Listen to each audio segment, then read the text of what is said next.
As a quick example, this year China, which consumes over 95% of the rice it grows, was on course to import a record 6 million tons of rice this year. The colossal flood damage to Pakistan, Pakistan being a major exporter of rice to China, came at a time when China's own domestically grown crops have failed due to drought and heat wave. That drought not only killed China's crops, it killed the lights. It crippled economic activity from southwestern Sichuan to the east coast city of Shanghai, freezing international supply chains for automobiles, electronics, and other goods. The rolling brownouts left millions sweltering in their homes. Those who owned EVs couldn't drive them or charge them. Those who built EVs couldn't build them. You'll recall that the reservoirs in the rivers literally evaporated, with the impact on hydro causing factories to power down and curtail production. River logistics have been forced to switch to road logistics, and when you consider that one inland shipping vessel is the equivalent to 100 to 150 trucks, it becomes very difficult for road freight to pick up the slack, not to mention highly polluting. On the other side of the globe, Europe's drought, the worst in 500 years, is now into its 5th grueling month. Drought has reduced Europe's mighty rivers to mere trickles, with crippling consequences for commerce, freight, energy, food production, drinking water supplies, and biodiversity. Now, a workaround for waterborne logistics has been dredging, so dredging the rivers and running lighter vessels with lower payloads. But the lower water levels mean higher resistance and higher fuel burn, with the result being a vicious carbon cycle. Add to the mix Putin's weaponization of energy. Flicking the switch on Nord Stream 1 has literally left Europe in the dark at a time when 32 of France's 56 aging nuclear reactors have been taken offline for long overdue repairs. We now have French cities plunged into darkness, switching off their streetlights to conserve energy, and companies told to curb their energy use by 10%, which is not a bad thing. In Italy, the same story plays out. For the first time in 800 years, the Murano glass furnaces in Venice sit idle, empty, and cold. And Europe's biggest energy users, steel, aluminium, chemical companies, are aggressively cutting back production and switching off their blast furnaces. Now, I say all of this with a tone of impending doom. However, this crisis, which eclipses the 1970s oil crisis, also spells opportunity. It provides a much-needed fulcrum for change and a catalyst for commercializing hydrogen and utility-scale wind and solar. And certainly, we saw this last week when 8 European countries signed up to installing 260 gigawatts of offshore wind in the North Sea by 2050. And it's also worth highlighting some economic modeling that we've done at Deloitte that quantifies the cost of doing nothing versus going all in on the transition. The cost of climate inaction amounts to $96 trillion to the Asia-Pacific region by 2070. Climate action, on the other hand, delivers an economic benefit to the tune of $47 trillion. However, it doesn't detract from the current issue of supply chain security. What does this all spell? This perfect storm of climate change impacts and the need to rapidly decarbonize, the pressure cooker of geopolitical tension, and with companies struggling to source their goods amid factory and port shutdowns, with products in short supply, and with price spikes fueling rapid inflation worldwide. How can companies position themselves to shore up supply chain resilience?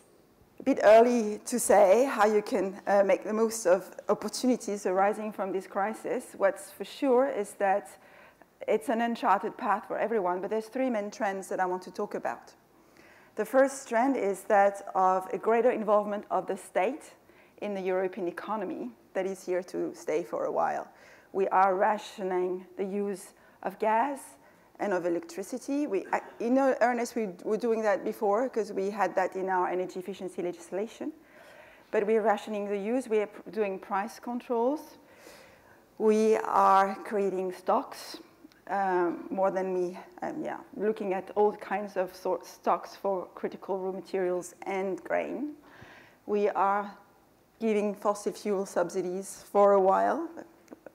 that we thought we could get rid of earlier than, but the fact is some of our electricity is not yet clean because prices have been multiplied by 10. We have to help people pay their bills for a while. We are, all sorts of other subsidies are being handed over, and we're also increasing taxes. Now, before you conclude that the European Union has given up on its climate ambition, I'd like to appease any worries about this because, in fact, we are doubling down on our efforts. We are decarbonizing quicker than we had planned. But this requires the intervention of the state in the economy in unprecedented ways since the end of the Second World War. And this is being done in a transformational way, so not as to preserve the status quo, but to make us leap quicker into where we want it to be and help people along so that we don't leave anyone behind. So it's about the fair transition. The second, and so that you create opportunities for New Zealand businesses because, of course, all green goods, the European market is a market that is open for green goods to help us transition as soon as possible. The second trend is that of friendshoring. We do not want to be dependent from jurisdiction with whom we do not share values anymore. Of course, this is us learning the lessons that Russia taught us, but it's bigger than that. It's linked to geopolitical uncertainties. And we now have wind in our sails for trade deals we hadn't had for a while. There's a social license issue for trade in the European Union. So we were very glad to finalize talks on the EU-New Zealand free trade agreements at the end of June. And that is also linked to that push towards friendshoring and wanting to trade with jurisdictions with whom we see eye to eye on so many important issues and global challenges in particular. The third learning is that this transition puts trade at the center of climate policy and not the other way around. We need access to raw materials. We need access to green technology, so we need open borders for that. We also need access to food. At the moment in the European Union, we have a food affordability issue, not a food security issue. However, there'll be less and less areas that are suitable for farming across the world as decades go by, and we need to keep borders open for food as well. The third reason is that in the European Union, we want to trade with the jurisdiction that's see aligned on climate, and New Zealand is determined to deliver on its NDC, and that means that we can safely trade with New Zealand as a partner that sees eye to eye. You know, there's a lot of opportunities, as we've heard in the last 24 hours, around the things we need to do around the climate crisis, and there are a huge number of opportunities. And this just transition, when connected to the semiconductor crisis, I would categorise as catastrophic. And I say catastrophic because in the world we use 100 billion microchips or semiconductors or integrated circuits, whatever you want to call them. They are little microchips. 100 billion a day globally. And when the factory shut down in March 2020, the major consumers of these microchips are car companies. And when the factory shut down, they pulled the handbrake on semiconductor manufacturing, and no one company in the world globally has dominant market share in the manufacture of microchips. So it takes 4 hours to make one. And unlike a AA battery that is standardized now in the world where you've got the supply chain resilience to get them from anywhere, microchips don't quite work that way. I'd just also like to make a point, I think, around the sort of the deglobalization and the onshoring and the friendshoring, because I think we are starting to see instances of that. And, you know, I think the US, the recent announcement in the US around the over $50 billion of investment in a domestic semiconductor manufacturing capability is a good example of where we're seeing these sorts of trends.